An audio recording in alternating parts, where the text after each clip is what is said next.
Os cristãos acreditam que Jesus Cristo é Deus em carne, e isso é chamado de doutrina cristã da encarnação.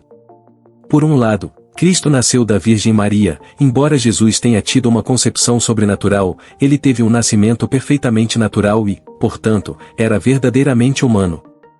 Por outro lado, Jesus também é a segunda pessoa da Trindade, que existiu eternamente, antes de sua concepção. Como Jesus era Deus em carne, ele também era verdadeiramente Deus.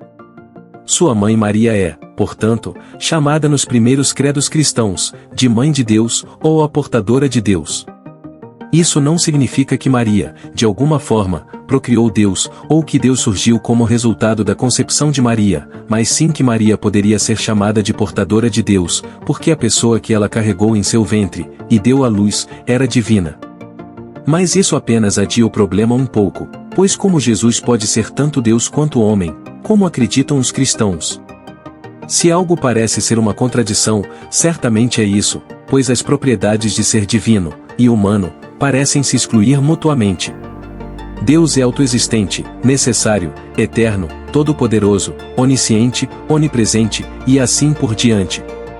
Mas os seres humanos são criados, dependentes, limitados pelo tempo, limitados em poder, conhecimento e espaço. Então, como uma pessoa pode ser tanto divina quanto humana? Agora, caso alguém pressionado por essa questão esteja tentado a evitar o problema, simplesmente negando que Jesus era realmente divino, ou negando que ele era realmente humano, deixe-me dizer que a Bíblia não nos deixa essa opção. O Novo Testamento afirma tanto a divindade quanto a humanidade de Jesus Cristo e, assim, nos força a enfrentar o problema. Tome, por exemplo, o capítulo inicial do Evangelho de João. Embora os evangelhos de Mateus e Lucas comecem com a história da concepção sobrenatural e do nascimento virginal de Jesus, o Evangelho de João adota uma perspectiva mais cósmica, na qual ele descreve a encarnação da palavra preexistente de Deus. Ele escreve: no princípio era o Verbo, e o Verbo estava com Deus, e o Verbo era Deus. Ele estava no princípio com Deus.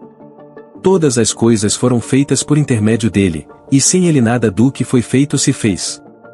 E o Verbo se fez carne, e habitou entre nós, cheio de graça e de verdade, e vimos a sua glória, glória como do unigênito do Pai.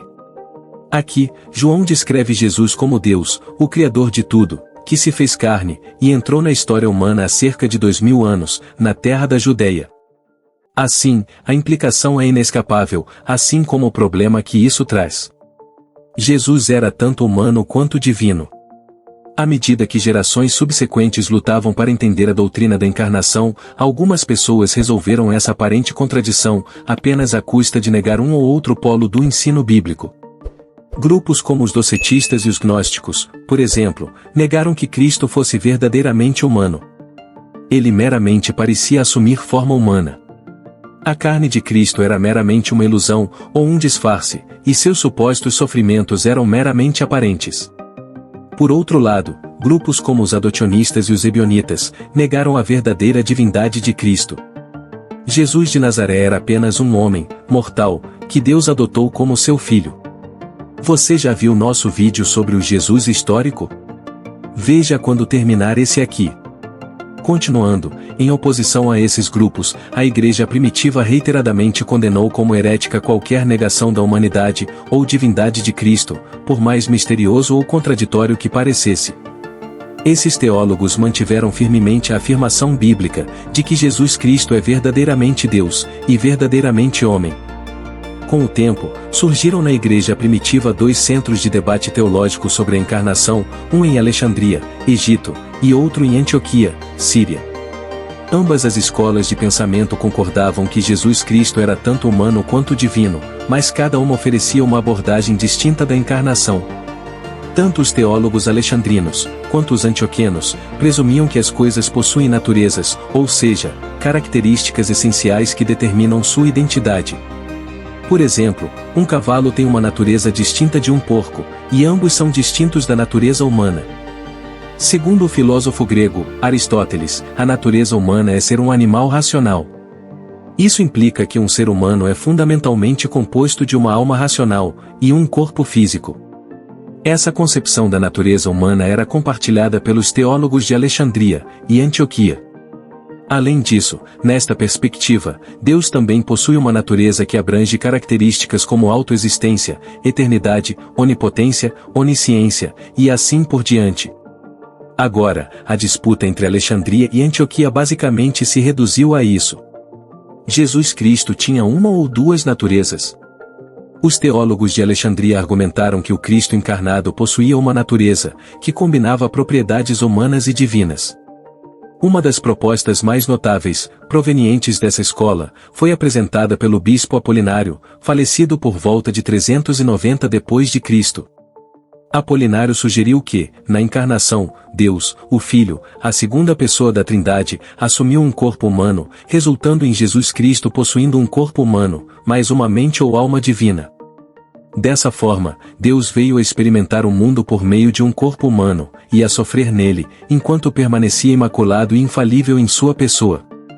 Cristo, portanto, possuía uma natureza divina humana e, consequentemente, era tanto Deus quanto homem. Os teólogos antioquianos atacaram a visão de Apolinário em 2 pontos. Primeiro, eles argumentaram que, na visão de Apolinário, Cristo não tinha uma natureza humana completa. Ele tinha apenas um corpo humano, mas sua alma era divina. Ser verdadeiramente humano envolve ter tanto um corpo humano, quanto uma alma humana. O que distingue o homem dos animais é sua alma racional, não seu corpo físico. Os teólogos antioquianos, portanto, acusaram que, na visão de Apolinário, a encarnação equivale a Deus se tornando um animal. Sua segunda objeção estava relacionada à primeira. Já que o propósito da encarnação é a salvação da humanidade, se Cristo não se tornou verdadeiramente homem, então a salvação é anulada. A justificativa por trás da encarnação era que, ao se tornar um de nós, e se identificar com seus semelhantes, Cristo poderia oferecer sua vida sem pecado a Deus, como uma oferta sacrificial em nosso favor.